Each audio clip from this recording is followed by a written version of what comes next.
What you got? 28.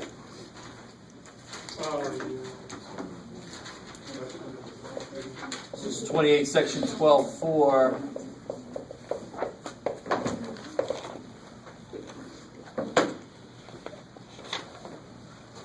And the instructions actually give you a big hint here. They say divide and then do other stuff. So the first thing they're going to do is divide. And why am I allowed to divide?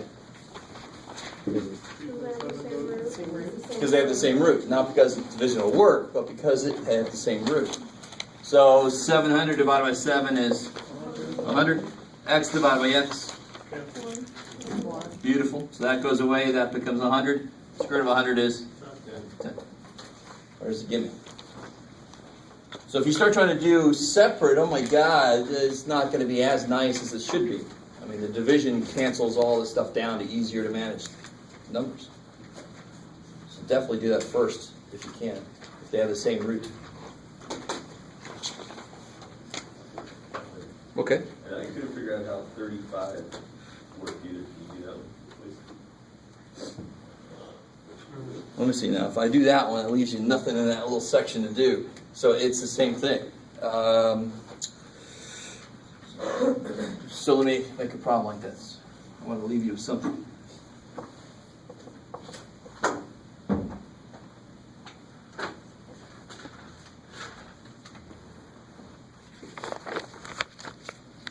don't like it. It's first. So what are you allowed to divide with? Yeah, this 2, and this 98, and this y cubed, and this y, right? So this little 2 dude just hanging out. It's like, do your stuff. I'm just going to stay here. 98 divided by 2. 49. X is just there. There's no other x's there, right? And then y over y cubed on the bottom. Good, so that's dividing stuff out, right? And now what's left is not too bad. Square root of 49 is square root of x is square root of x. And square root of y squared is y. And I think this is where they say assume it's all positive, so don't have to worry about absolute values. So it works just like that. That problem you asked about. So we don't have to put like the absolute value. No. Assume that all variables are positive. There's a lot of other stuff going on. They want you to learn that concept without tacking on. You also have to worry about absolute values. Yeah. So, not a question from homework, but about homework. Yeah. If when I'm making corrections, can I do it on a separate piece of paper? Do you want me to staple the corrections to work with? Yeah. So yes, that's perfect. So you could do it on the same paper if it's easy to show what the correction is. Leave the original alone. Another sheet of paper staple, beautiful. Always turn the original in with your corrections. Sweet. Yes? What about like let's say, you want us to correct those same problems? Or like, let's say like, if you told me to correct 92, could I do it in my math lab? Can I just like redo it? Oh. Yeah, Well, that's yes. what I do. Yeah. At the end of the day, you have to turn in homework for each section. If you do it on my math lab, if you do it in the textbook, either way. So if you want to redo it in my math lab and you get a high enough percentage in my math lab, you're golden. Right? Because, I mean, it's all about the practice. So I am not going to hold it against you. That you go and redo the assignment, that's kick-ass awesome. That means you're getting that much more practice. I'm going to not hold that against you at all. Right? I have a question, just adding to that. What if it's not high enough on my math lab? Do you go back to the corrections? Now that's getting into, oh my gosh, that's not what I intended. I never expected somebody to do my math lesson and the textbook. I'm like, holy crap. At that point, I might give you the benefit of the doubt because you've done twice as much as I asked for in the first place, right? Yeah. Okay. I mean, the whole point of homework is just to get practice for the test. And the reason I have to give it a percentage of your grade is because otherwise people wouldn't do it because we're all human. One semester, I made homework worth nothing. Everybody bombed the first test, basically. I think the highest grade was like an 80. It's like, oh shit. And that's the last time, and never again. Because they're all human. You know? It's not, if you don't count any points, I'm not going to do it. And then if you don't do it, you die. So I have to account for something. And if people think it counts for a lot, which it doesn't, so then you cheat, which makes no sense. It doesn't count for enough, and if you cheat, you're not getting the real practice. It's just stupid. Yes, sir. 12.5 and 33? 32. Yeah. All right, so this is a problem like part of what we looked at last time. And again, the whole idea is math has a certain process it does for this, no matter what the numbers are. So we know the numbers are radicals or gross, but what's the property? Distributive property. Yeah. Good. So then when you distribute, what happens here? Do I get a 15 anywhere out of this? No. You guys see where it would come from though? But that 3 is a whole 3. What's in front of here? 1. A 1. So 3 times 1 is 3. Root 5 times root 5 is square root of 25, which is 5. Cool. And then what do you get there?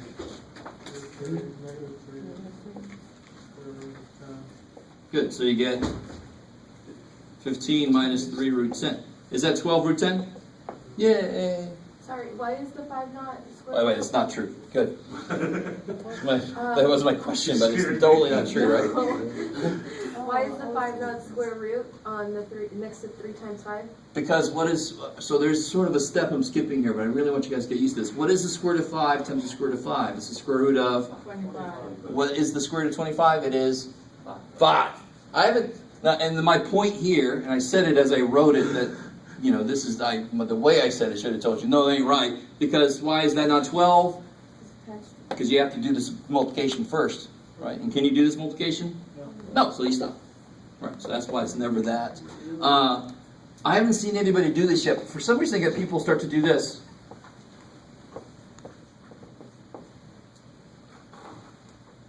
Is that right? No. No. It's like the square root symbol did its job. Why is it still there? It's like saying 10 divided by 2 is 5 over 2. No, it isn't. It's 5. The 2 over 2 did its job. It's gone, right? So I haven't seen that yet, which is good. Once that symbol has done its job, it's gone. Right? Yes, sir. 12 to 74. Would you mark out points if you still cut the You symbol? need nearest thousands. Oh, if you did like this? Yeah. Let me be really teacher dorkish. Is that right? No, I mean, just in general, the answer, if you left the square root on If you did this problem and you told me the answer was this, is that the question you're asking? Is it right? No. So, yes. I'm sorry, I have to be really dorky right now. Of course I would take points off because it's not right. Right? Square root of 25 is not equal to the square root of 5. Square root of 25 is equal to 5. So it's a question about, do you understand that, this is completely different from that. So there's no way I could be okay with either answer. It's like, how much money did we make last year, Johnson? Square root of $5,000, when he really needs to say 5,000. Square root of 5,000 is completely different than 5,000. It's much smaller, right? I'd rather make $5,000. Johnson, get out of here. You're fine. Screwed. Right? So you can't leave the symbol there because it makes it not correct. It's just like doing the silly thing here, leaving the over 2 there. That's so desperately not right, right? But it's exactly the same idea. If you leave the symbol there, why is it still there? What's it working? 74. Close to. 64? No, 74. 74. Oh, all right. I don't think I signed that one. Did I? 77. 12,274? Yeah. No. Yeah, and there's a reason I didn't assign it. You can still do it. I should have assigned problems in this section because it's just, you just put it in your calculator. How would you put this in your calculator? Why is this doable, by the way? Why is my answer not just not Because the real? square root is odd. The root is odd, right? How would I put this into my calculator? How do you rewrite this? It's negative 127 to the... 1. Yeah, so in your calculator you would say negative 127 to the 1 divided by 7. or you have the X to the Y button, whatever your exponent button is.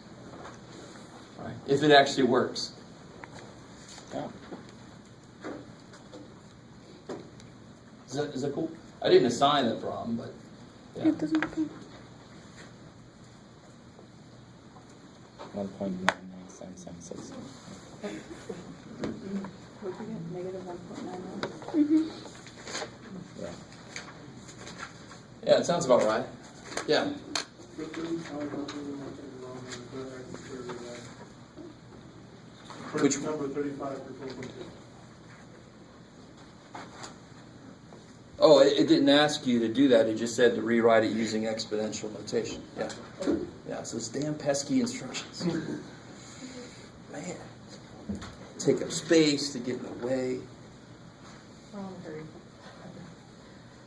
Book could be a lot shorter if they just took all the instructions out. Cost less money. Okay. Sorry, I'm being a real dork today. I'm sorry. I think it's, I don't know what it is. Anything else from homework before we get? 12.4 to 42. Okay. 42 starts off with a big ass root. And it says rationalize the denominator. So I really need to somehow isolate the denominator. So how can I rewrite this without a big ass square root? Square root. Now I can attack the bottom with what it needs. So how do I rationalize, write this in the denominator? Denominator, yes. How do I rationalize this? What do I have to give it? Yeah, why can't I do the square root of 7? Because 7 only has one 7. So I'm going to give it another 7 because it's a square root. It needs 2 things inside, right? So I give it another 7. So on the top I get square root of 42, square root of 49, which is 7. So you don't have to worry about the top at all. Not the top, yeah. You couldn't do both. You would like never stop. Okay, I got the bottom cleaned up. Oh shit, let me clean the top up. Oh shit, let me clean, it would never stop. It just keep bouncing. But it's got to be somewhere. The number is irrational. The radical, we just don't like them on the bottom. In general, it's convention to have just the radicals on the top. Right? There are a few problems I think I assigned that have you rationalize the numerator instead. Because again, like I said, in some math areas, it actually helps you do a problem go further and finish a problem out is to rationalize the top. So if I had to rationalize the numerator here, what do I do differently? Yeah. If I had this, I said rationalize the numerator, I'd multiply by square root of 6. It needs one more 6. Cool, and then it would be 6 over square root of 42. Kind of freaky. So that is the same thing as that. Lift it up.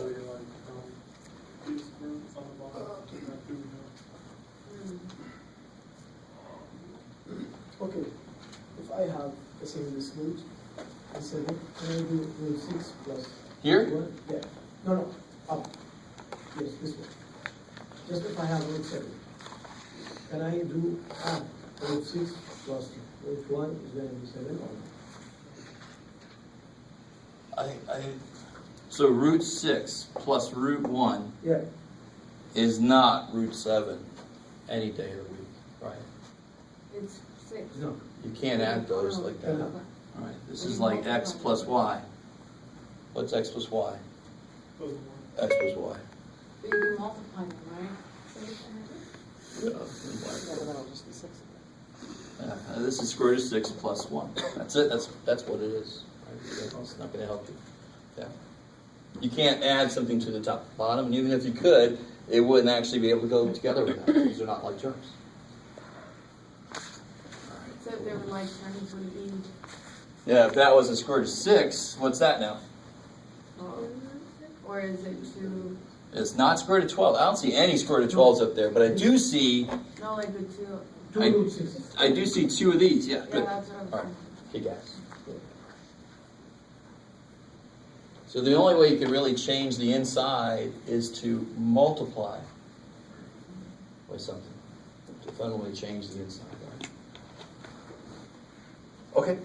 All right. So let's get back. I think last time the last thing we did was 12.6. And we got one last level I kind of left off from last time because we were starting to wane a bit. Just to remind you guys though, take a second and do this.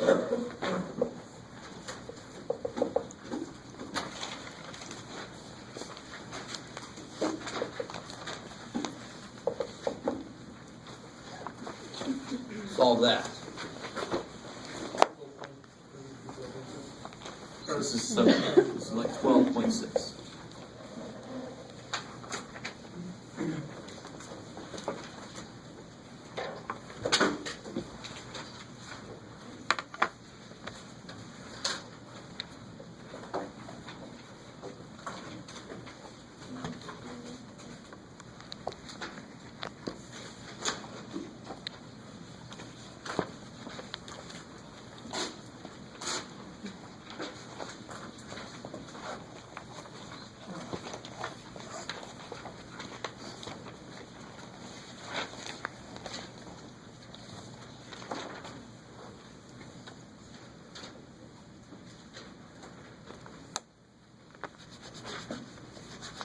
Should work.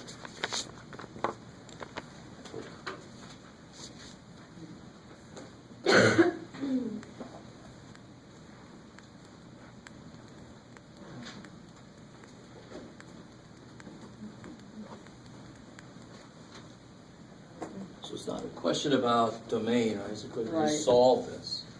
So what was the joke I made about it? It sounds like we're in how to be a tyrant class, because what's the first thing you do? Kill the minority. Minorities. You isolate. We've just gone off into a whole other area. Isolate the radical element in your society and then kill them, and then you can control the populace better. All right, so write that down. No. Yeah, so the first thing you want to do is get that thing by itself. You can't square, you could square, you can't square like that though. Hell no. Whatever you do to one side, you have to do the whole side, and you have to foil that, and then your radical doesn't even die. It would still be alive in the middle term. What have you done? So get that by itself. So now when you square both sides, it directly kills the radical. For some reason, last semester I got a lot of people the X just disappeared from the first step to the second, which makes this a very different problem. I understand. And they're like, well, then it makes it easier. Oh, okay, not really, because then you get wrong. And then here I'm going to square both sides. So that goes away. And no matter what I do, I'm still going to get people to tell me that's the answer for that. But what's wrong with that? Missing the middle term. Missing the middle term. I got to foil this bad boy out, right? X minus 2x, so minus 4x. Then you got your plus 4, right? So old math rules don't leave when we learn new math stuff. It's always there. Now what do I have to do with this? Add the one. Okay, add 1. There's one thing. Subtract 2x.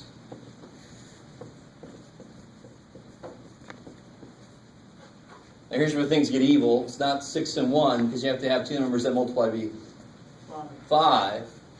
So it's going to actually have to be 5 and 1. That's the only way to make 5, and they're both negative. So you get x equals 5. 1. All right, let me stop there. We're not done with this problem, right? But let me let you guys catch up. Plug them back in to see if they work. What did we square up the top? We squared both sides. Why We though? subtracted 2, huh? Why did we square? One of my variables is stuck inside of a square root. So how do I free it? What's the opposite of square rooting something? Squaring it. So if I square a square root, the square and square root cancel. We know that. We've done it before, right? So it's all driven on, here's a silly, if I do this, is that okay?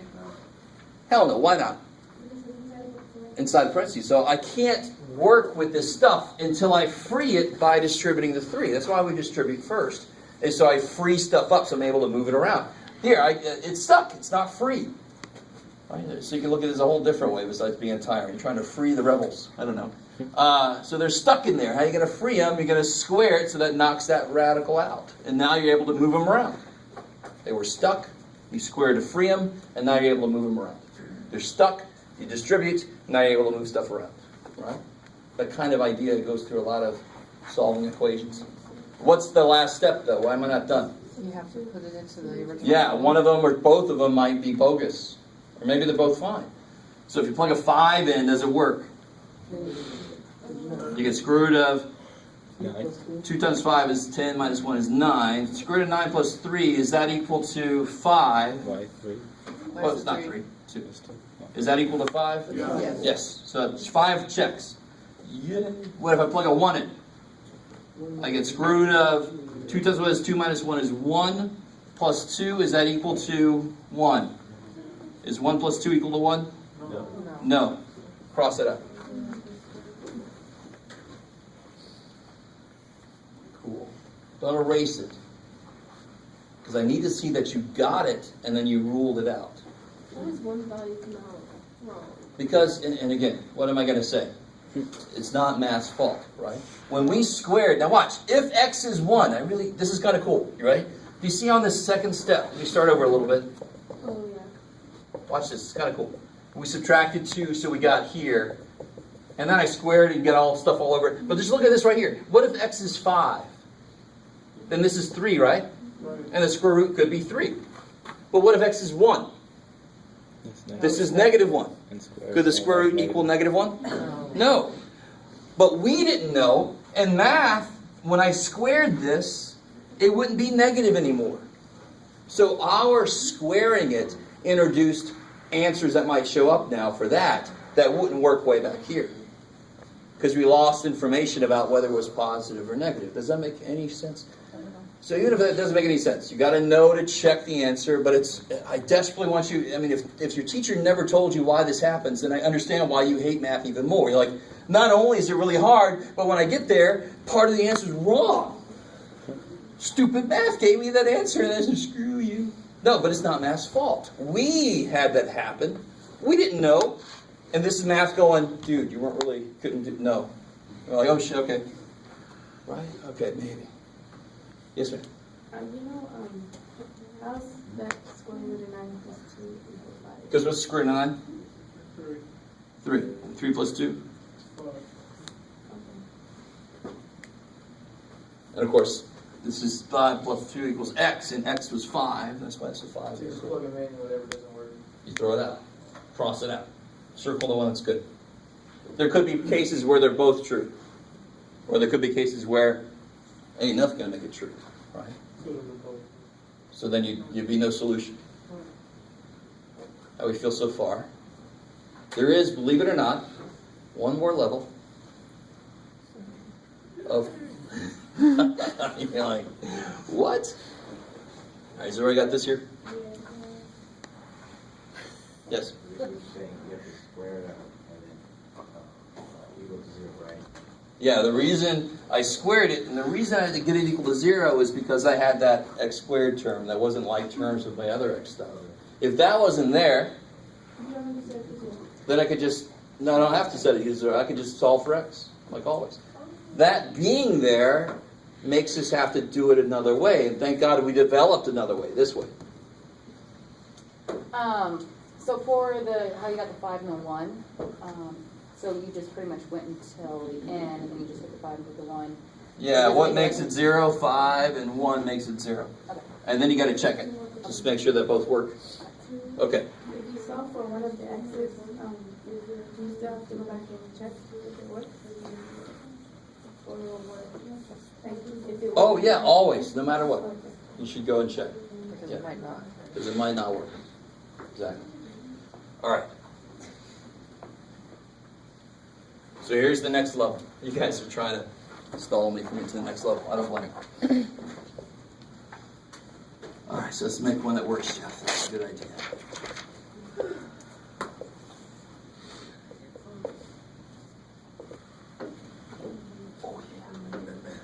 Oh, now you made it really hard to make one that works. Let's see. it's fine if you're doing it along with the, what is it, just trying. No. I want to make it, we don't have a learned quadratic formula yet, so I have to make it come out. So give me just 1 second. Yeah, okay. So let's make this, make this 11. There you go.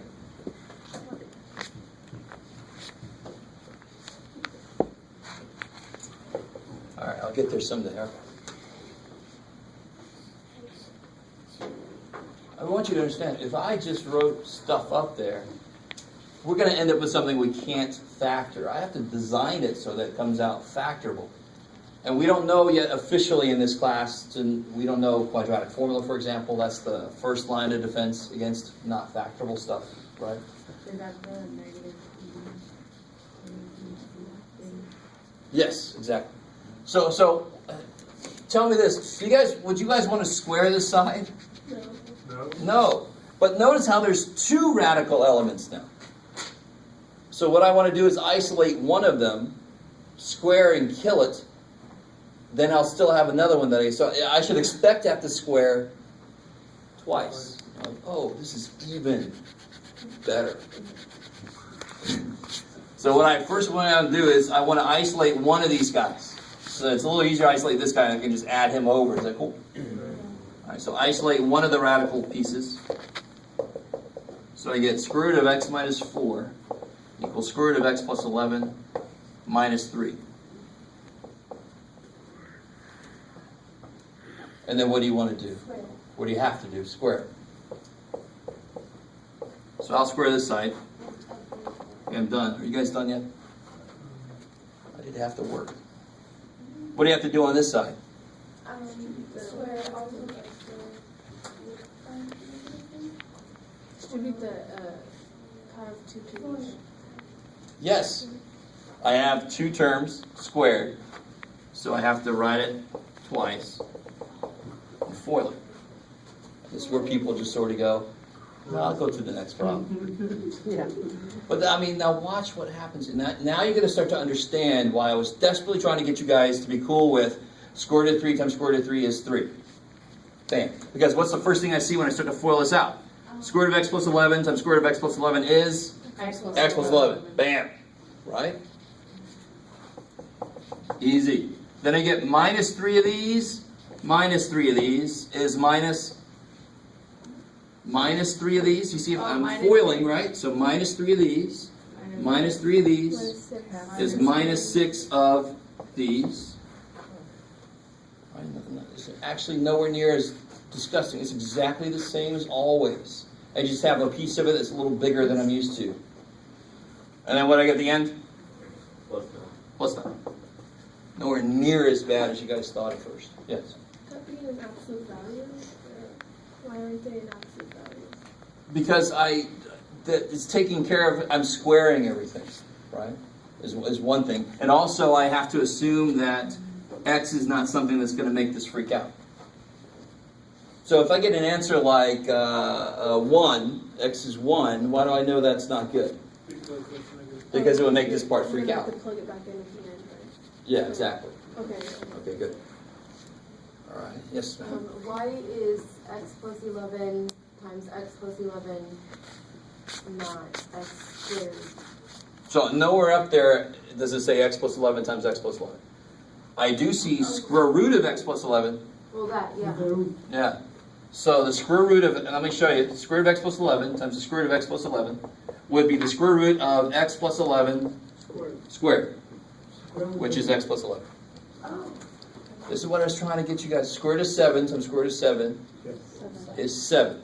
Square root of y times square root of y is y. Square root of x plus 11 times square root of x plus 11 is x plus 11, right? Because it would be squared, but the square and the square root would then cancel. Cool. Please don't FOIL it out. That would be so desperately disgusting. It wouldn't help you. So now, what do I have to do? So now you forget about where you came from. Is there any piece of this I have to do? Yeah, this guy, right? If I can get him by himself, I could then square both sides. I love it. So you get x minus 4 equals x plus 20 minus 6 square root of x plus 1. 1 is 11. 11, sorry. We subtract So maybe x x plus 4 and over. 20. Don't want to do that. What am I trying to do? What's my goal Well, here? Trying to I'm- Isolate the radical. So I want to move everything this way, right? I want to get that piece by itself. Subtract that. Subtract x, Subtract 20. subtract 20. So I get Negative 24. negative 24 equals, Negative 6 plus 11. now to be honest, if this didn't go into this, I wouldn't have to divide by this. I could just square both sides and get 36 here. But in this problem, I might as well go ahead and divide by negative 6, right? Because it'll go in. I thought it was attached to the square term. Of course it is. But are these attached? Yes, they are. They are. They're attached. But how do you solve this problem? You divide by. Yeah, because what does division do? Division cuts through that attachment. Right? Oh, that sounds terrible. You guys are together? Yeah, screw that. So, when I divide by negative 6, they are attached, but the division, of course, is the opposite of that attachment. It's like taking a Band-Aid off, so you pour some stuff on it, make it easier, right? So that takes it off, and divide that side by negative 6. Now, by this level, I think some of you guys are like, I'm not even going to watch this anymore.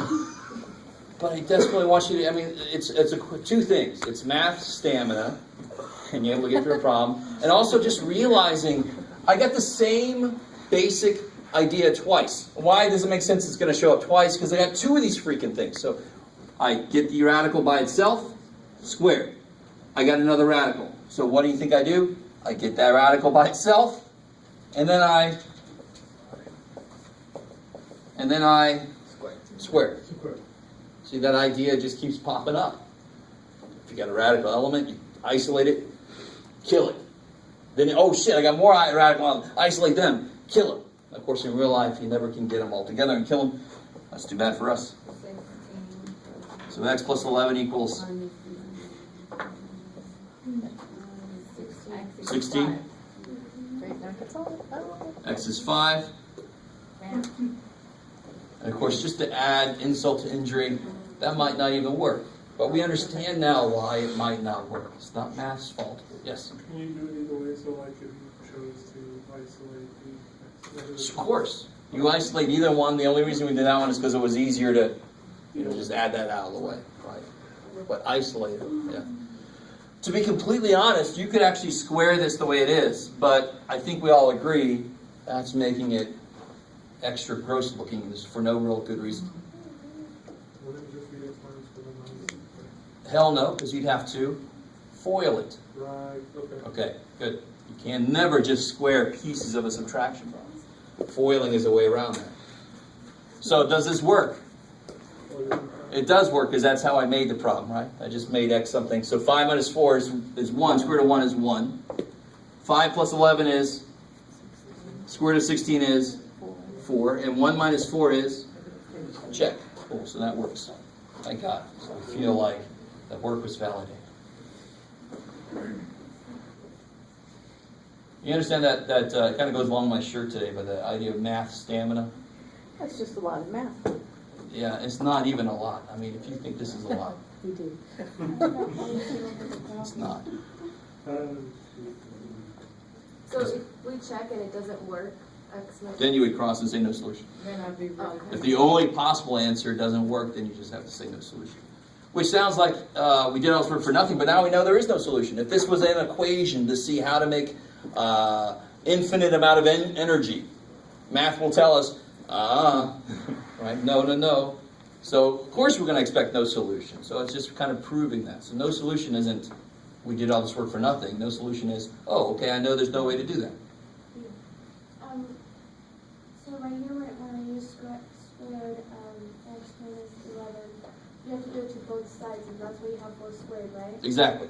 Okay. Good. Whatever you do one side, you have the other side, no matter what it is you're doing. Okay. All right. That was exciting. So that's the worst. That's the ultimate level. There's no other level past this that we have to worry about. There's not 3 radicals, no. Okay. So we're going to try to finish out 12 and maybe even get a little bit into 13 today. Is my hope. And Always the optimist.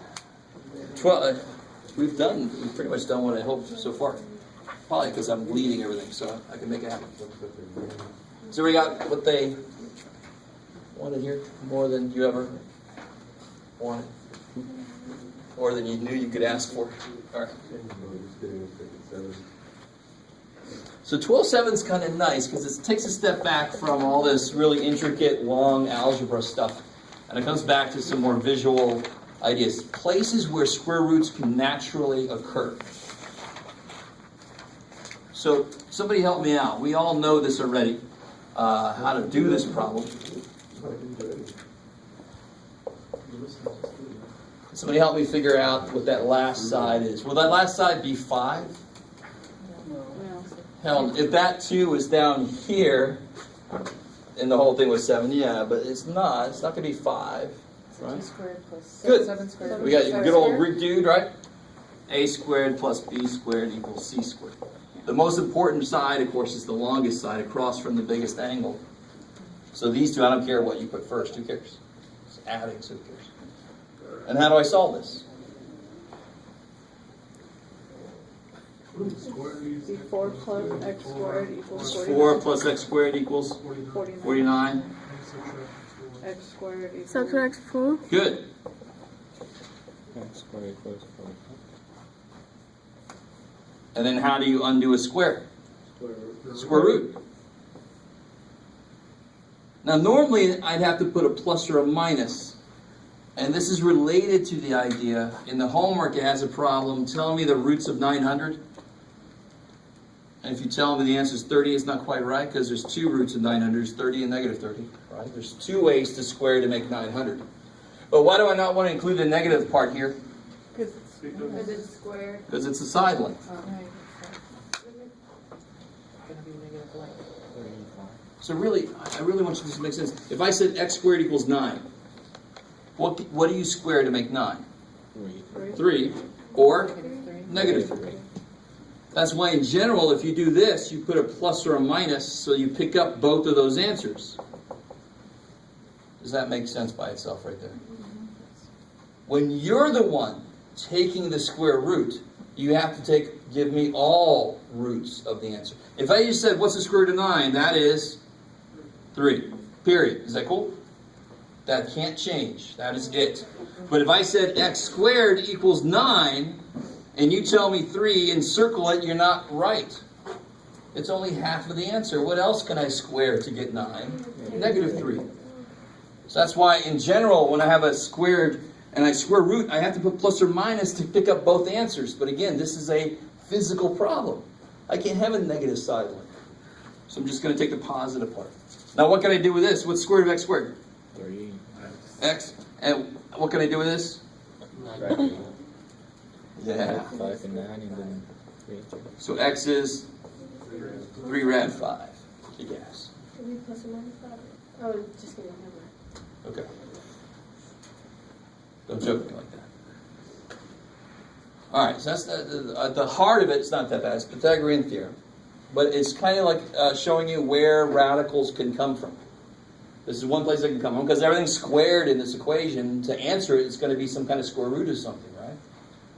So that's why I have a nice triangle, a 3, 4, 5 triangle, because if I say 3 squared plus 4 squared equals x squared, right? So I get 9 plus 16 equals x squared. 25 equals x squared. What's x? 5. X is 5. So 3, 4, 5 triangle. But there are... Why is it squared in the beginning? What rule am I... What theorem am I using? Good old Pythagorean theorem. Right. And I remember the squares that come off the side of the triangle. I showed you guys that. And that was a nice visual as to why this is true. The square off of here and the square off of here add to be the square off of there. That's exactly what this guy says. Maybe. All right. So here, you guys try this.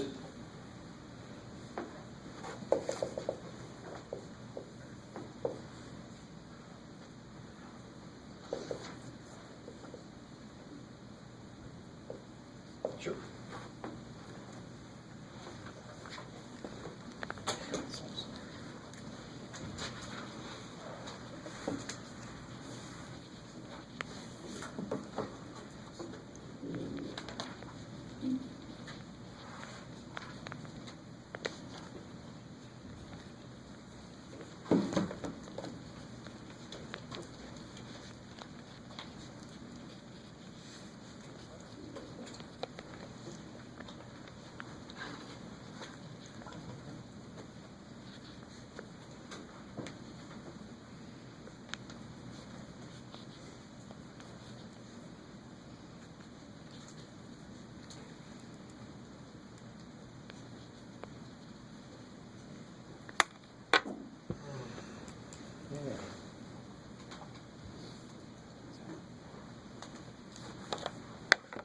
So how do you set up the equation?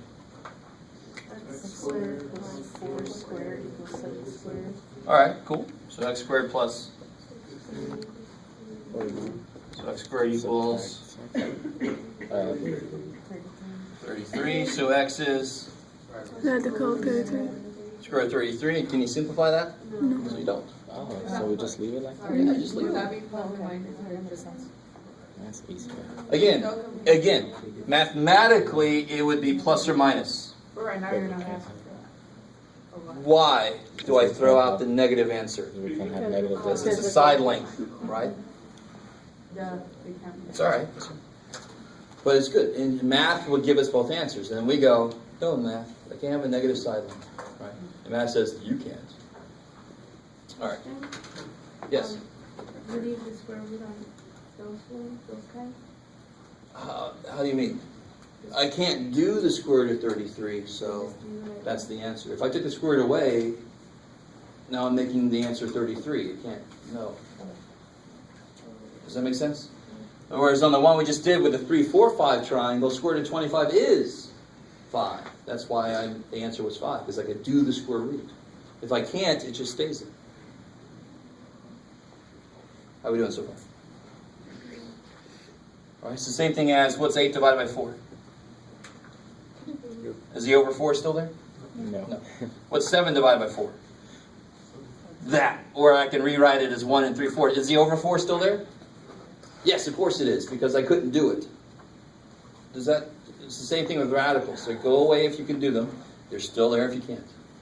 This one is still here because I can only do a part of it. Okay. This section 12.7 is sort of a mishmash of stuff. The Pythagorean theorem shows up in the weirdest place. If I wanted to find the distance between 2 points. So if I wanted to find the distance between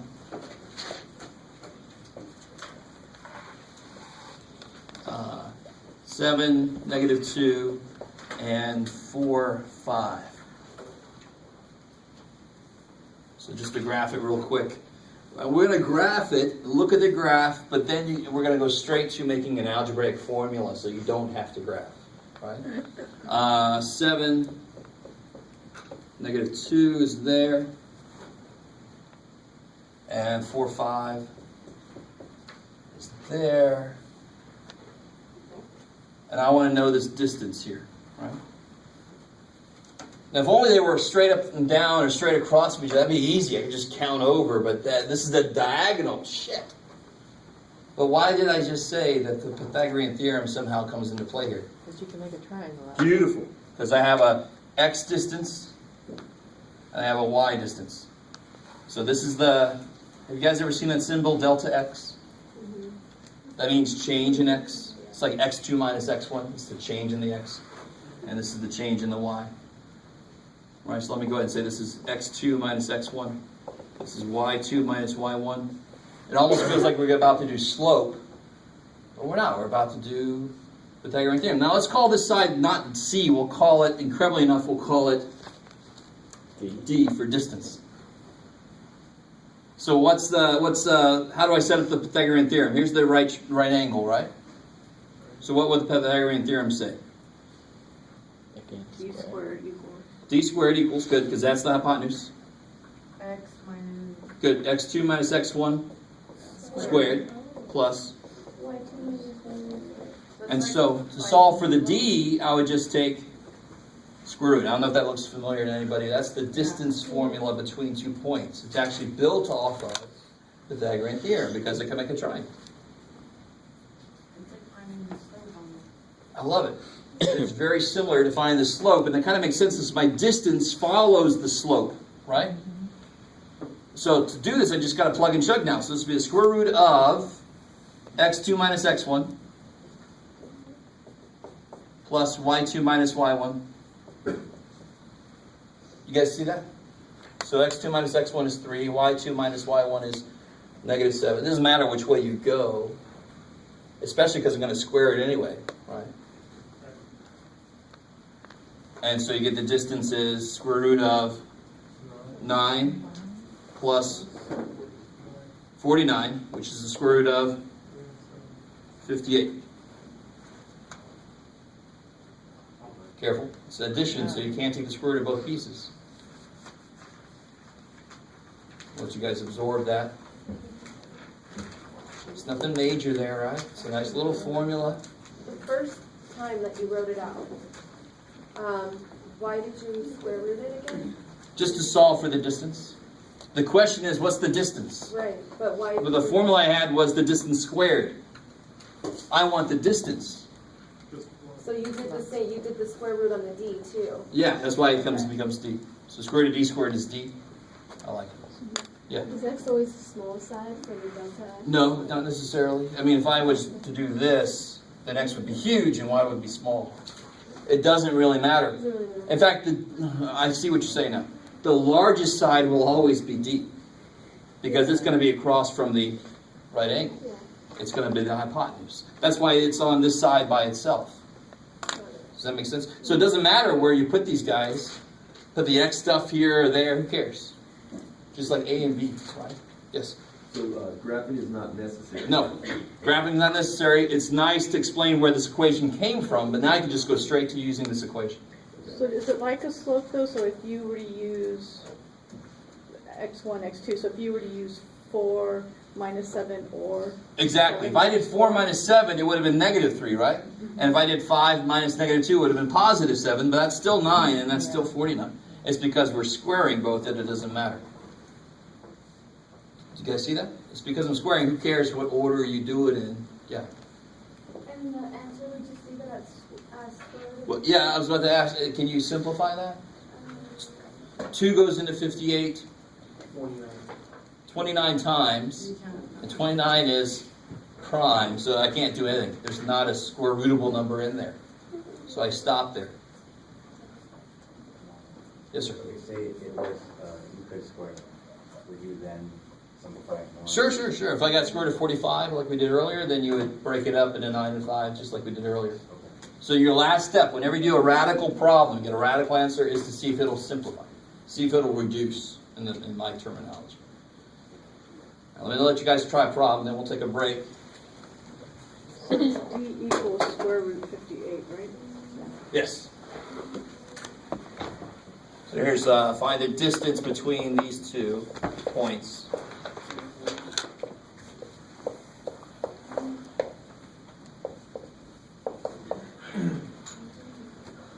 Of course, I just had to load it with a bunch of negatives, so be careful.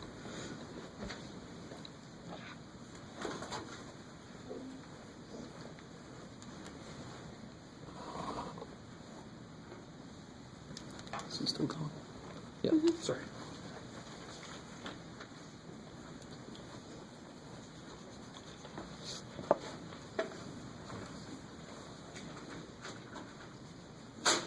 So again, you don't have to graph it. If you want to, just because. Okay.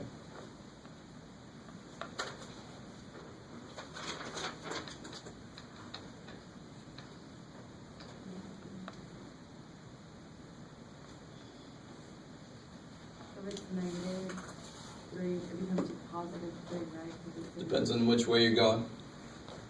So if you're doing negative 7 minus negative 3, then it's negative 7 plus 3. Yeah.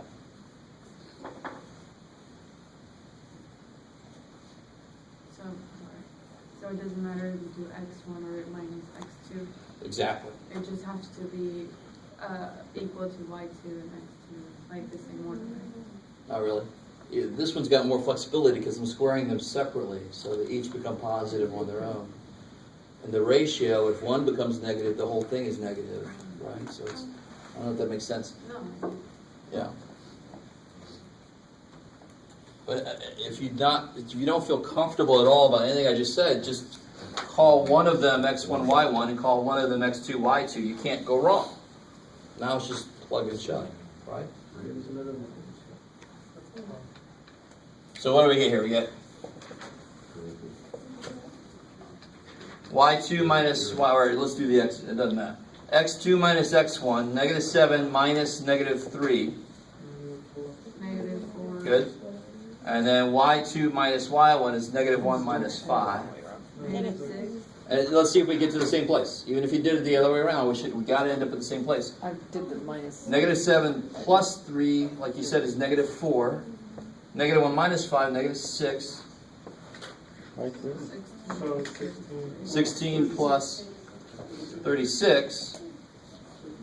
52. So no matter which way you went, you should end up at 16 and 36.